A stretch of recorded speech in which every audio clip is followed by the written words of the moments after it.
Bismillahirrahmanirrahim. Assalamualaikum warahmatullahi wabarakatuh.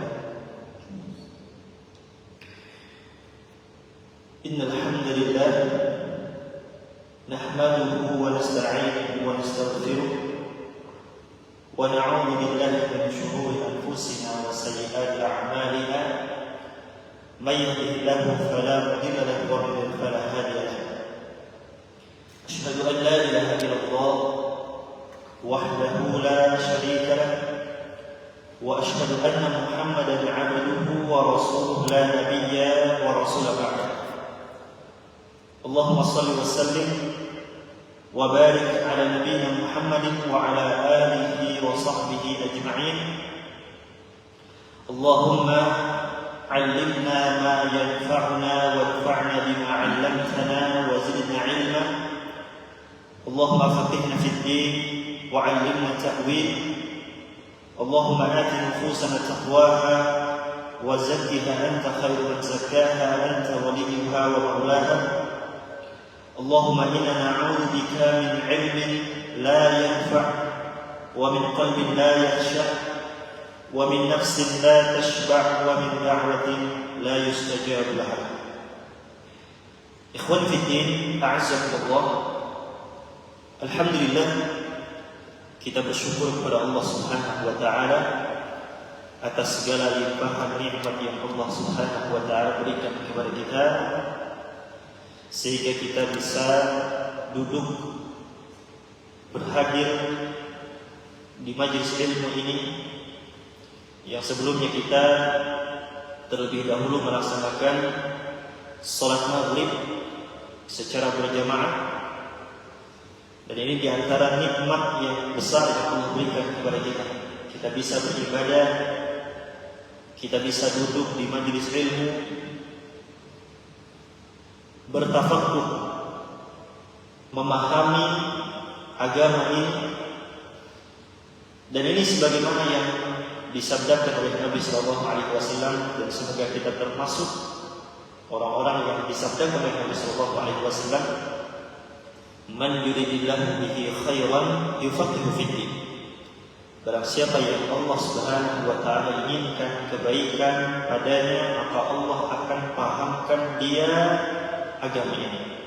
Allah akan pahamkan dia tentang syariat. Semoga kita termasuk orang-orang yang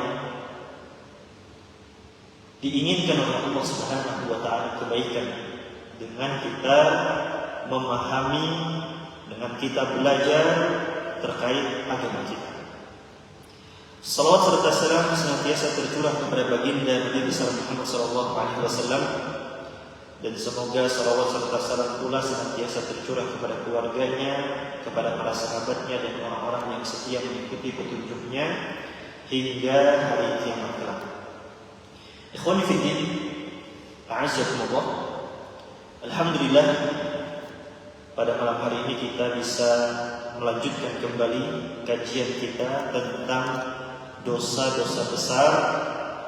Dan insyaallah pada malam hari ini kita akan membahas dosa besar yang ketiga, yakni as-sihr, al-kabiratu ats-tsalitsah fi as-sihr. Dosa besar yang ketiga adalah tentang sihir. Ikhwani fi din yang dirahmati oleh Allah Subhanahu wa taala, pembahasan tentang sihir ini dia termasuk dosa besar, karena pada umumnya, ya, pada dasarnya orang yang melakukan perbuatan sihir itu dia melakukan kekufuran kepada Allah Subhanahu wa taala.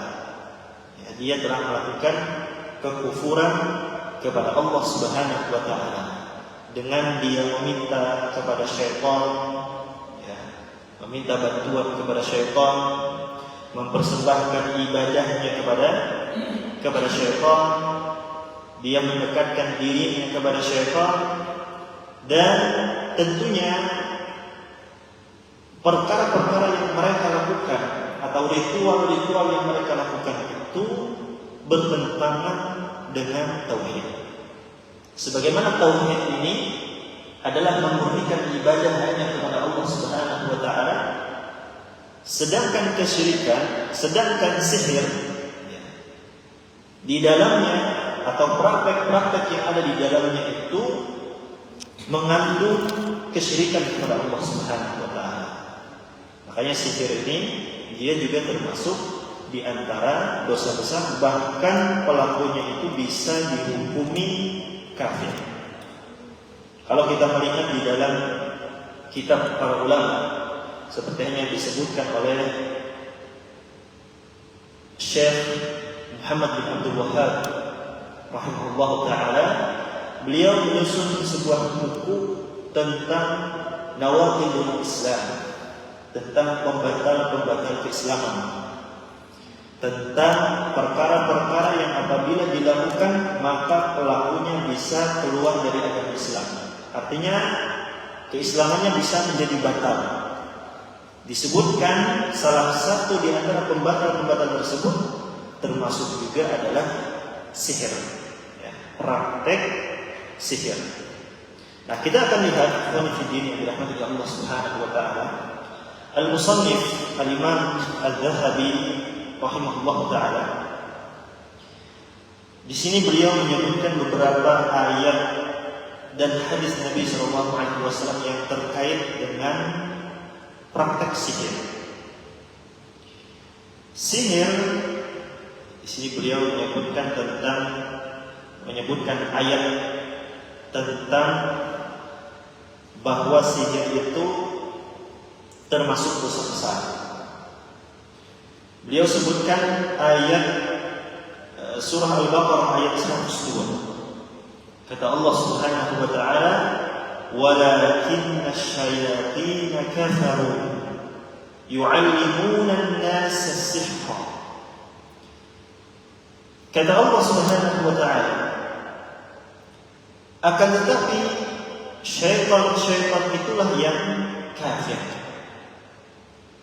Kenapa syaitan-syaitan itu mereka kafir? Yu'allimuna an-nas as-sihr. Mereka mengajarkan kepada manusia sihir. Ya. Mereka mengajarkan manusia sihir. Dan maksud atau tujuan syaitan dia mengajarkan sihir tidak lain dia ingin menjerumuskan manusia kepada kesyirikan. Wa ma lisyaitani al-mal'un gharadun fi ta'limihi al-insan as-sihr illa liyushrika bihi. Tidak ada tujuan lain yang dilakukan oleh syaitan la'natullah ketika dia mengajarkan sihir kepada manusia. Tujuannya cuma satu. Apa tujuannya? Tujuannya adalah agar manusia itu menyekutukan Allah, agar manusia itu dia terjerumus di dalam kesyirikan. Dan kesyirikan sebagaimana yang sudah kita sebutkan, dia termasuk dosa besar yang pertama, dosa yang paling besar, kezaliman yang paling besar. Tidak ada dosa yang lebih besar melainkan kesyirikan itu.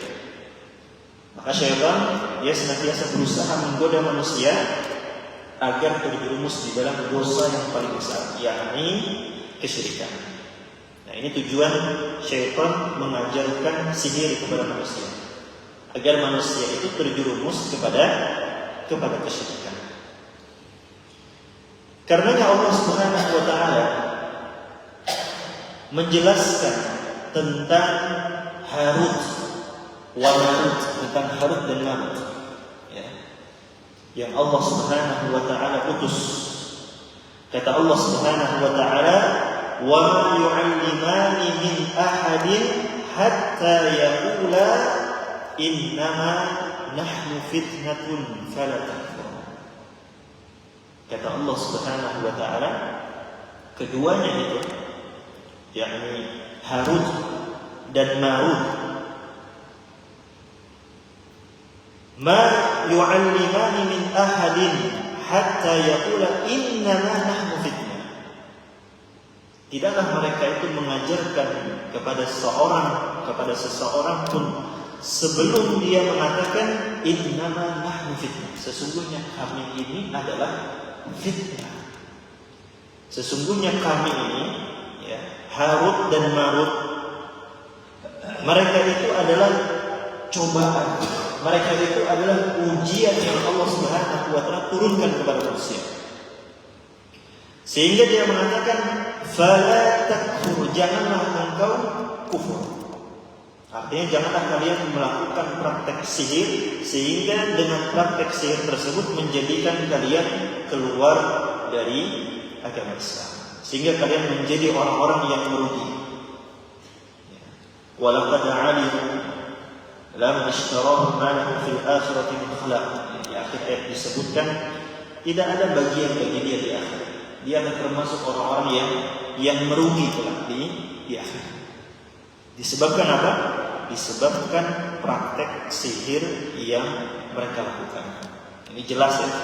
Ayatnya menunjukkan kepada kita bahwa mempelajari dan melakukan praktek sihir atau mengamalkan sihir ini dapat menghantarkan kepada kekufuran.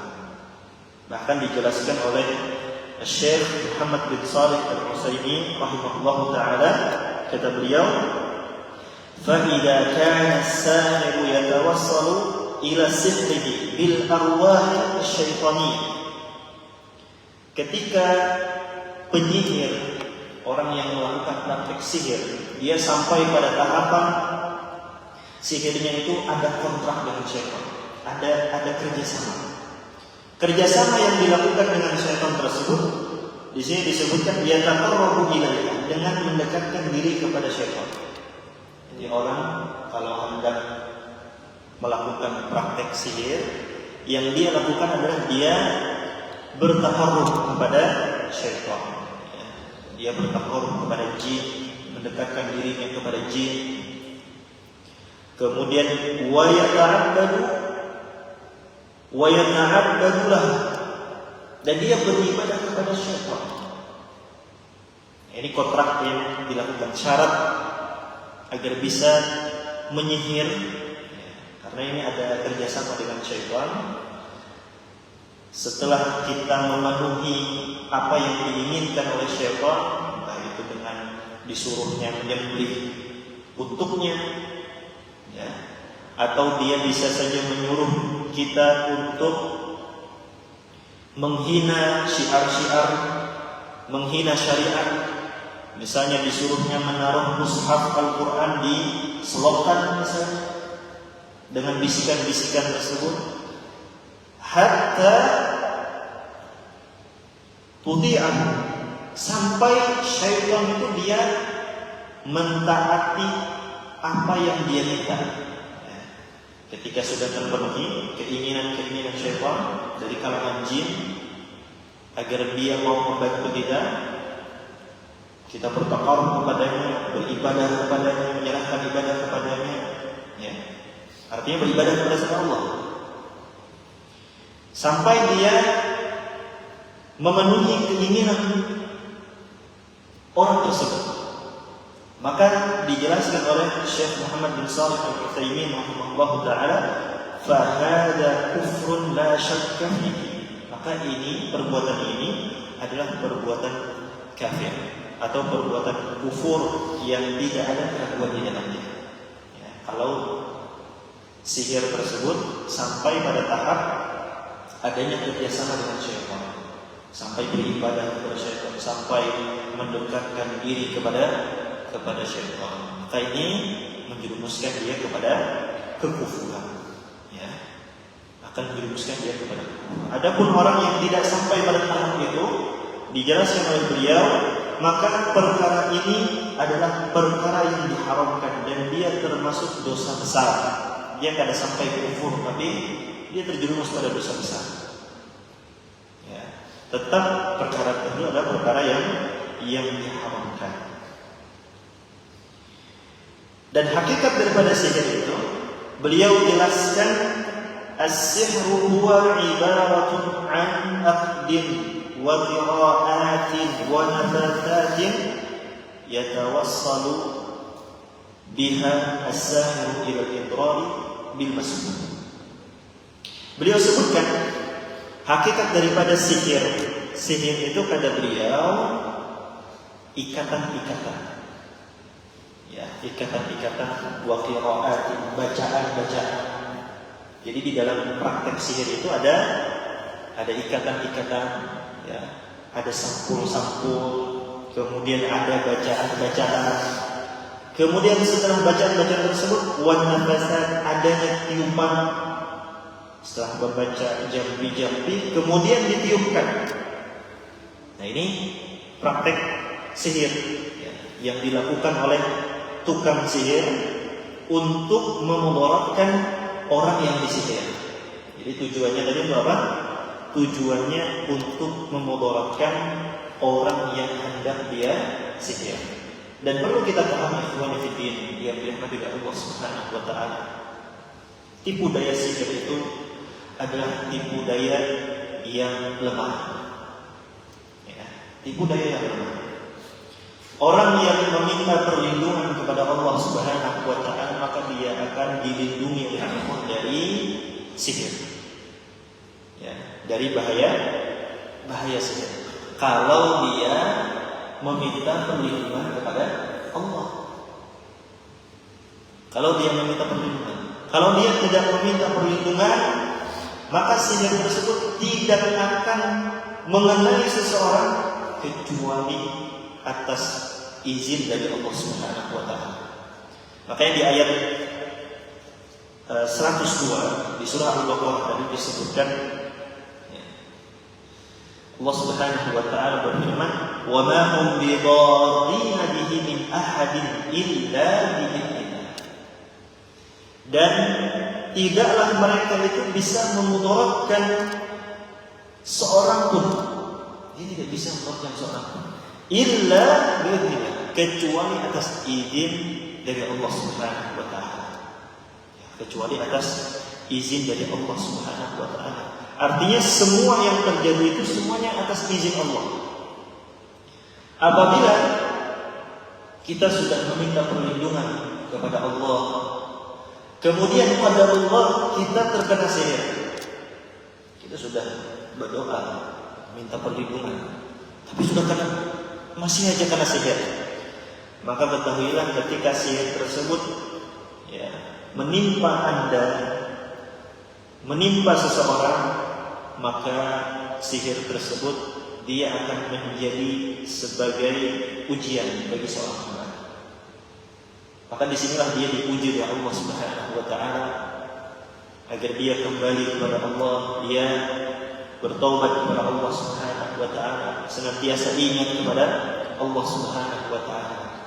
Dan sihir tersebut dia tidak memiliki kekuatan yang berdiri sendiri.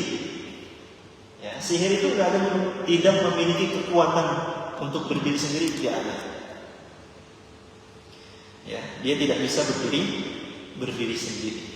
Karena memang tidak ada upaya sedikit pun sihir itu, kecuali atas izin dari Allah Subhanahu wa taala. Sebagian orang mungkin ada yang tidak percaya akan sihir ini. Ya, sebagian orang karena dia mungkin belum terkena sihir sehingga dia tidak percaya. Padahal di dalam Al-Quran, di dalam hadis Nabi SAW disebutkan tentang masalah sihir. Artinya menunjukkan adanya sihir itu. Sihir itu benar adanya. Dan bahayanya sangat berbahaya. Ya, sihir itu berbahaya. Disebutkan oleh Syekh Shalih Al-Utsaimin rahimahullah taala,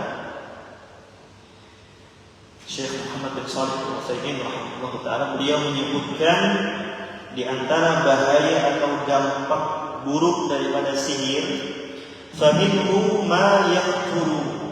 Di antara sihir itu ada yang sampai membunuh. Ya, dari praktek sihir yang dilakukan oleh orang, dia menyihir orang lain. Ada orang yang disihir itu sampai meninggal dunia. Ya, sampai meninggal dunia. Bahkan tidak tahu sebabnya kenapa bisa meninggal dunia dengan keanehan-keanehan. Ada yang sampai meninggal dunia. Wa minhu ma yumrid. Sihir, di antara dampak sihir juga ada yang menyebabkan sakit. Orang dia sudah menjalani hidup dengan gaya pola hidup sehat, ikhtiarnya sudah dilakukan. Qadarullah dia terkena sihir, sakit, sampai di diagnosa pun kadang ketahuan ini sakit apakah diketahui. Timbul-timbul sakit aja. Ya. Ada di antara akibat sihir menjadikan orang sakit. Wa minhu ma yudhibul aql. Di antara akibatnya pula bahaya daripada sihir itu sampai ada yang menjadikan akalnya itu hilang atau menjadikan dia orang gila. Sebelumnya dia orangnya bagus-bagus saja, qadarullah terkena sihir, akhirnya dia menjadi gila. Ya. Nah, ini di antara bahaya, di antara akibat dari sihir. Di antaranya juga wa minhu ma yujibul aqd, yakni ta'alluqul insani bi ghairihi ta'alluqan shadidan. Wa minhu ma yujibus sarf, yakni insirafuhu an ghairihi insirafan kamilan. Di antara akibat sihir itu pula ada yang menjadikan orang yang dulunya dia benci, saling benci, jadi saling suka. Yang awalnya dia saling suka, ya, bisa menjadi saling membenci, ya, bisa saling membenci, saling berjauhan. Yang awalnya dekat, rakat kalau bahasa kita, akhirnya bermusuhan. Ya, ini di antara akibat daripada sihir. Dan ingat, semua akibat tersebut tidak akan menimpa seseorang kecuali atas izin dari Allah.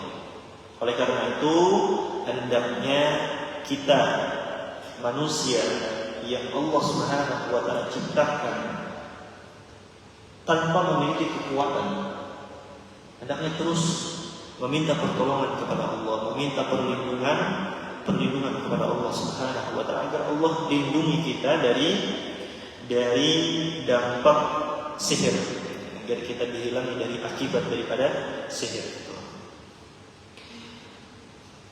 Lalu beliau Al-Imam Az-Zahabi rahimahullah taala beliau menyebutkan hadis bahwa sihir ini termasuk 7 dosa yang membinasakan.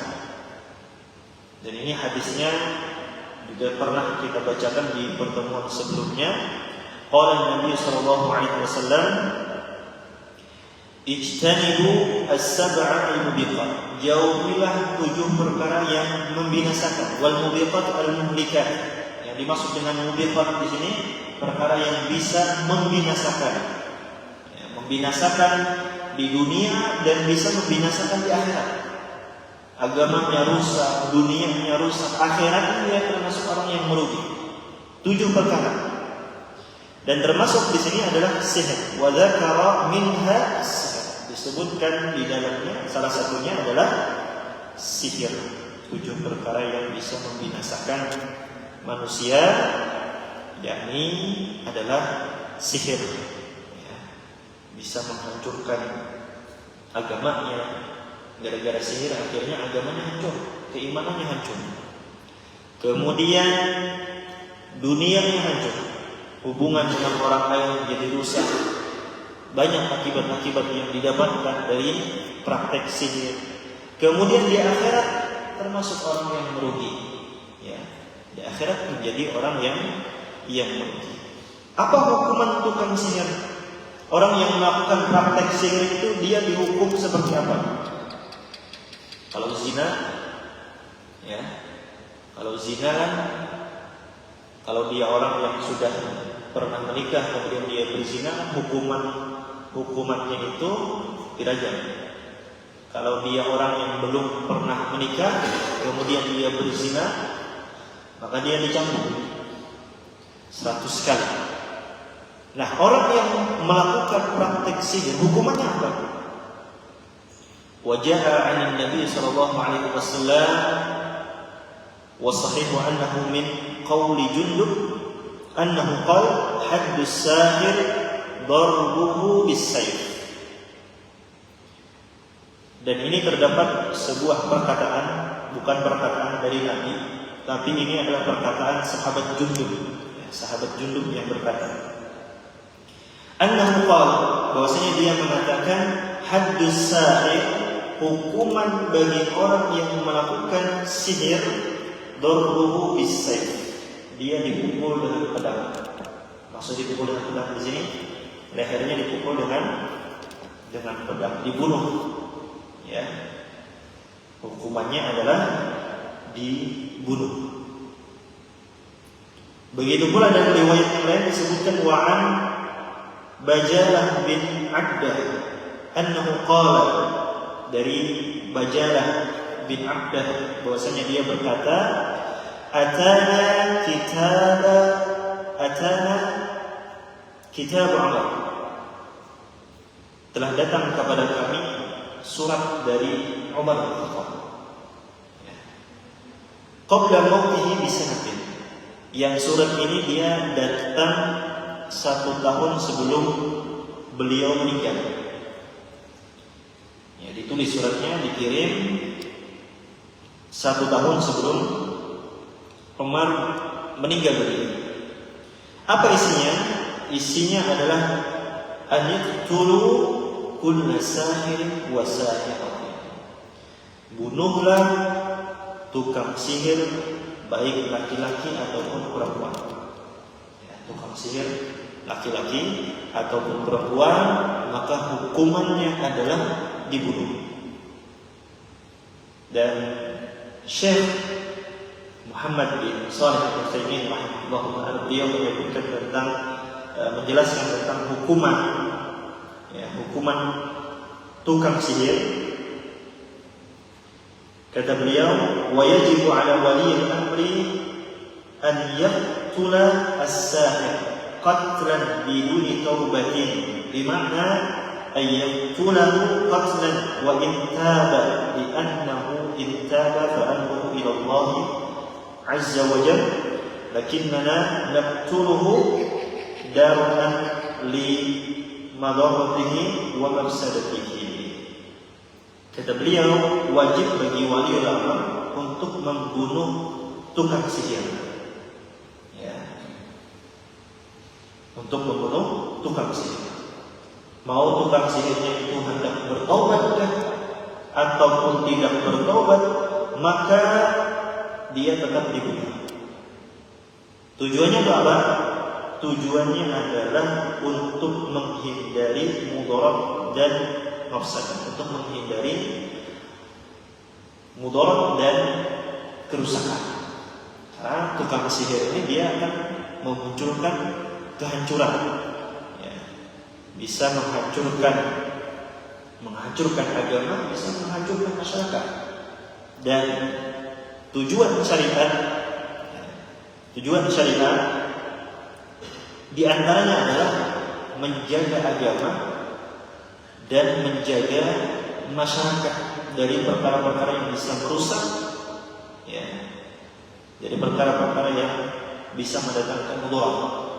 Terlebih sebagaimana yang dilakukan oleh tukang sihir, bisa memunculkan, ya, rusaknya agama, bisa rusaknya masyarakat.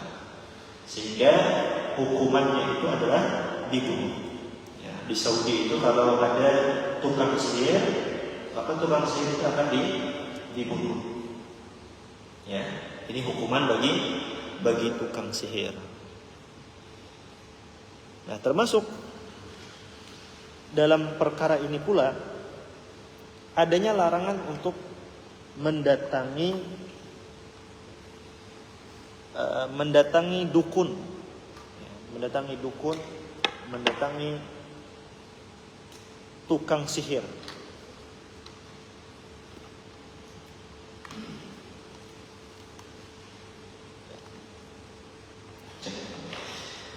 Nah, syariat untuk menjaga agama ini dan menjaga masyarakat ini, maka pintu-pintu yang bisa mengarah kepada perkara tersebut ditutup, sehingga kita pun dilarang untuk mendatangi dukun. Ya, dukun termasuk juga tukang sihir juga dilarang kita mendatanginya. Mendatanginya saja sudah dilarang, apalagi sampai kita bertanya atau bahkan sampai kita membenarkan perkataannya. Nah, ini lebih berbahaya lagi. Ya, lebih berbahaya lagi. Disebutkan dalam sebuah riwayat yang riwayat ini dari Al-Bazzar di dalam musnadnya dan At-Tabari, ya. Dan riwayat ini derajatnya adalah hasan. Wa an Wahb bin Munabbih, dari Wahab bin Munabbih, qala, dia berkata, qara'tu fi ba'dil kutubi, aku membaca di sebagian kitab, ya, maksudnya kitab-kitab terdahulu, dia ada mendapati, yaqulullahu azza wa jalla, Allah Subhanahu wa ta'ala berfirman, la ilaha illa ana, tidak ada Tuhan yang berhak diibadahi kecuali aku, kata Allah. Laisa minni, bukanlah termasuk dariku. Maksudnya termasuk dariku di sini, dia tidak termasuk orang-orang yang mendapatkan rahmat dari Allah. Laisa minni, tidaklah dia mendapatkan rahmat dari Allah Subhanahu wa ta'ala, man sahara, orang yang melakukan praktek sihir, wala man suhira lahu, tidak pula orang yang meminta untuk melakukan praktek sihir. Ya, artinya di sini orangnya datang kepada tukang sihir, ini ulun hendak si ini lawan si A dan si B ini pisah, karena ulun hendak lawan si A misalnya. Ulun mau si A pisah lawan si B, biar ulun bisa maju. Misalnya seperti itu. Ada orang yang sepasang suami istri, datang, dia ingin menghancurkan rumah tangganya agar bercerai. Ya. Datang ke tukang sihir untuk memisahkan mereka. Nah, ini juga termasuk, ya, di dalam hadis ini. Wala man takahhana wala man tukuhhina lahu, tidak pula orang yang meramal dan orang yang minta untuk diramal. Orang yang minta untuk diramal juga termasuk di sini.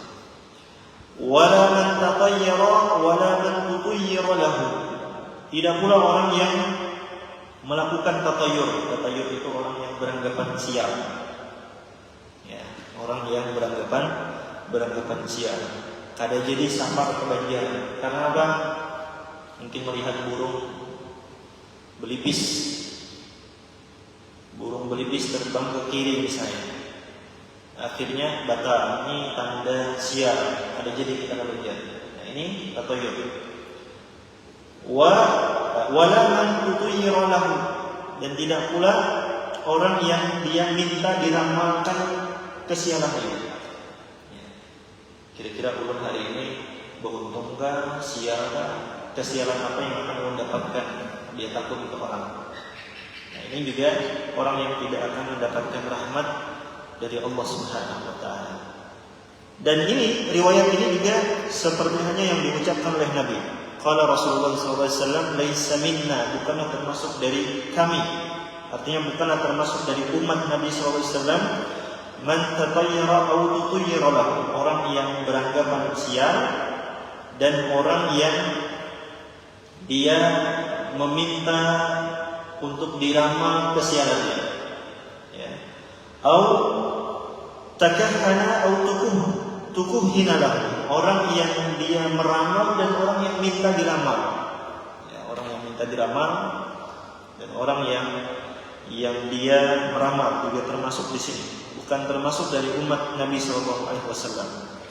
Au sahara au suhira lahu, atau orang yang melakukan sihir dan orang yang minta untuk melakukan praktek sihir, maka dia, kata Nabi SAW, laisa minna, bukanlah termasuk dari kami, bukanlah termasuk dari umat Nabi Sallallahu Alaihi Wasallam, karena dia melakukan perkara-perkara tersebut.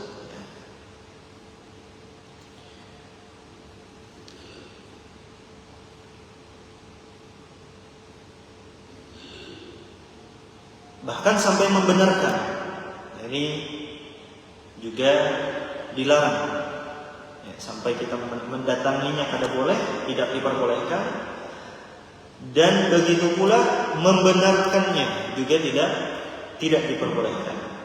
Wa an Ali ibn Abi Thalib, dari Ali bin Abi Thalib radhiyallahu anhu, qala, dia berkata, qala Rasulullah sallallahu alaihi wasallam, Rasulullah sallallahu alaihi wasallam bersabda, thalathatun, ada 3 golongan, la yadkhuluna al-jannah, dia tidak akan masuk ke dalam surga.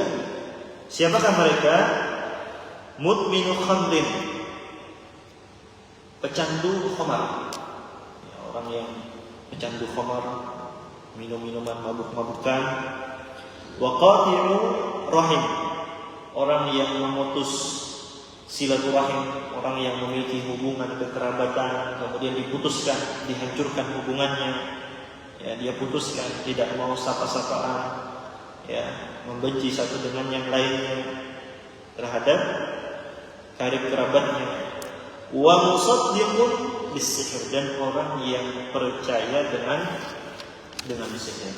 Nah, ini termasuk 3 golongan yang tidak akan dimasukkan ke dalam surga. Artinya di sini ada ancaman bagi 3 golongan ini, ya, orang yang pemabuk kemudian pemutus tali silaturahim, dan orang yang percaya dengan tukang sihir, ya.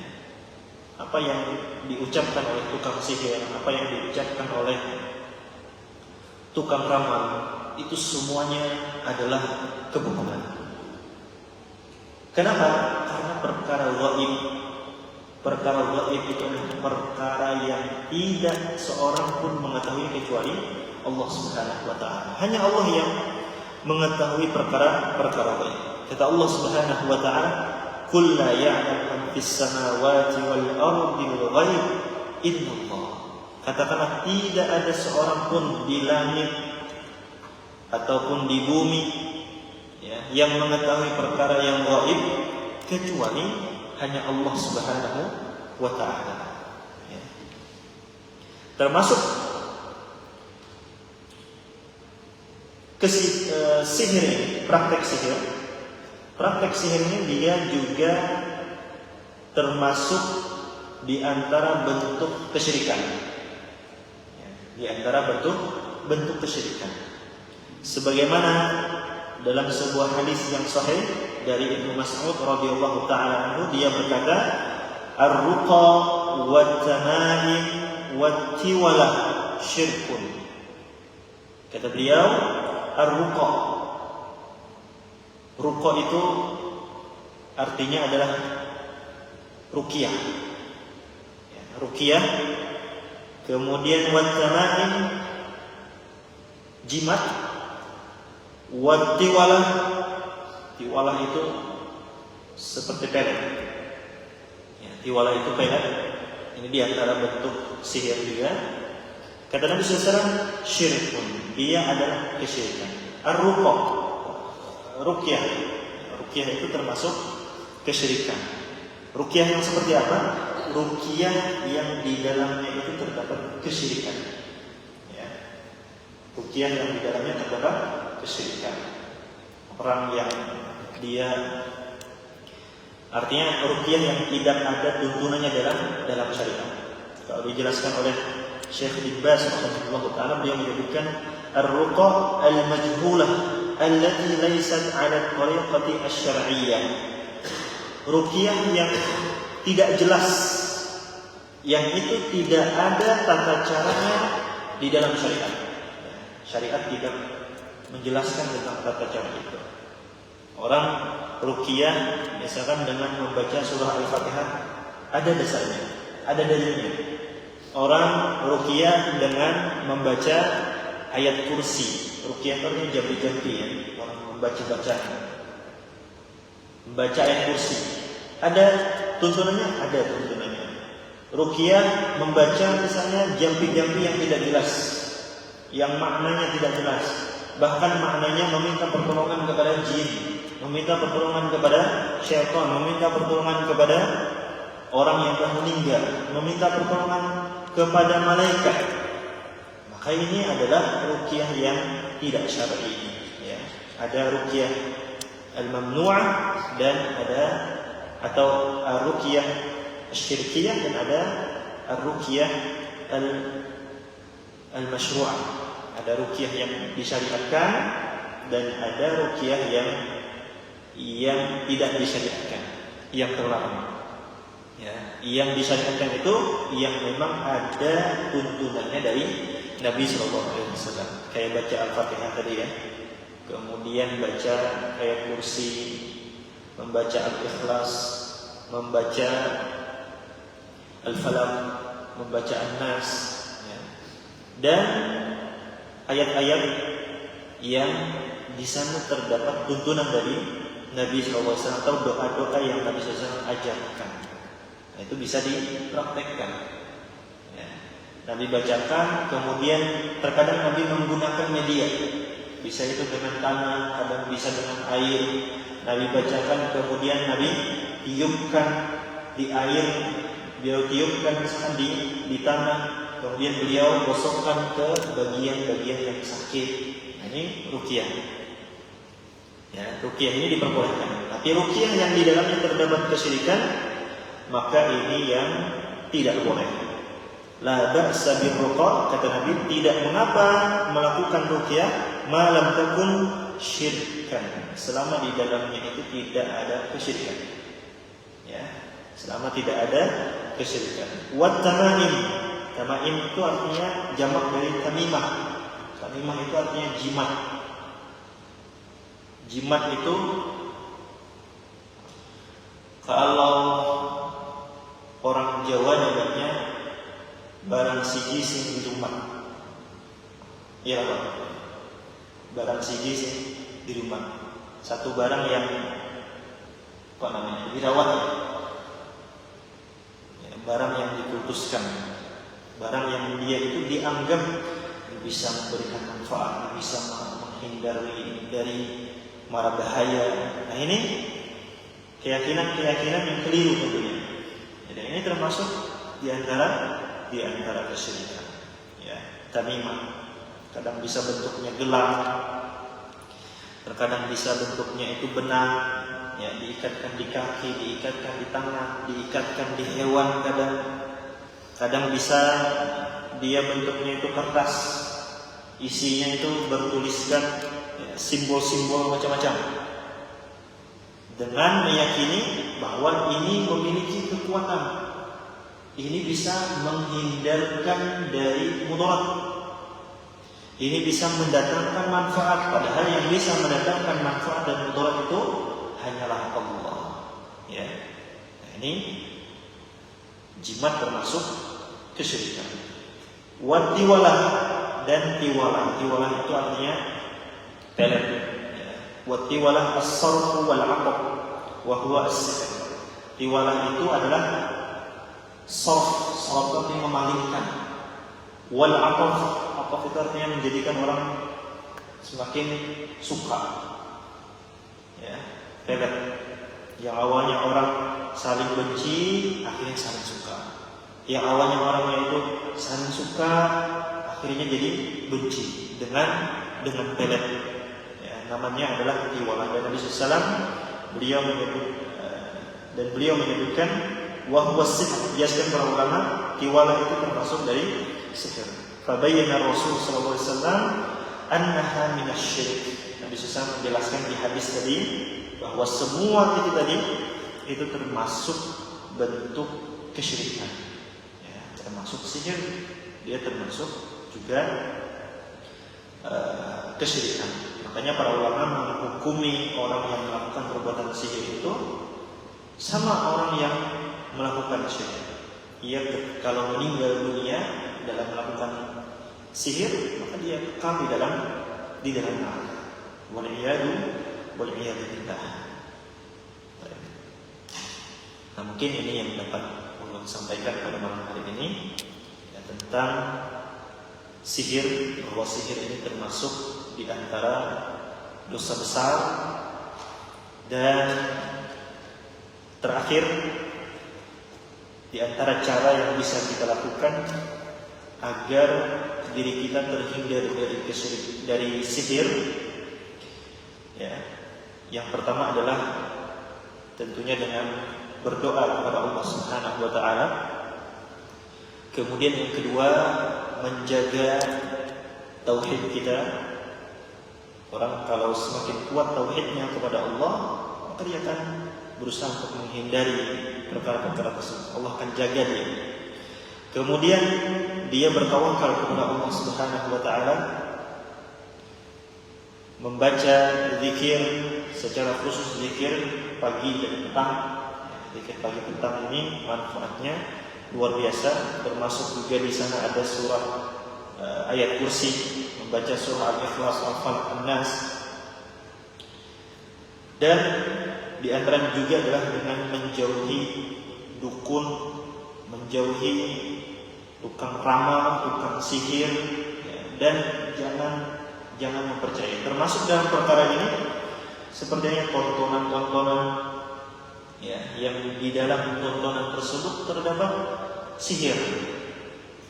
Ini kalau anak-anak nonton, ya, anak-anak nonton filmnya film sihir, akhirnya sedikit banyaknya dia akan percaya, oh juga nih kalau sihir, seperti ini jurusnya. Ternyata itu bisa merusak akidah anak kita. Maka jaga anak kita, ya, kalau hendak ditontonkan, kalau bisa ditontonkan yang baik-baik, yang bagus-bagus, ya. Jangan sampai di tontonan tersebut terdapat zina, kemudian terdapat sihir di dalamnya, terdapat kesyirikan di dalamnya, dan bahkan pada hari ini banyak film-film yang mengarah ke sana. Ya. Lebih amannya kada ditontonkan. Itu yang lebih amannya. Wallahu ta'ala a'lam. Semoga Allah Subhanahu wa ta'ala menjaga kita dari perkara-perkara yang dilarang oleh Allah Subhanahu wa ta'ala, dan semoga Allah memberikan taufiknya kepada kita untuk senantiasa bisa istiqamah di atas jalan kebenaran. Wallahu ta'ala a'lam. Wassallallahu ala nabiyina Muhammadin wa ala alihi wa sahbihi ajma'in. Insyaallah nanti kita lanjutkan dosa besar yang keempat, meninggalkan salat. Subhanakallahumma wa bihamdika asyhadu an la ilaha illa anta astaghfiruka wa atubu ilaik. Wassalamualaikum warahmatullahi wabarakatuh.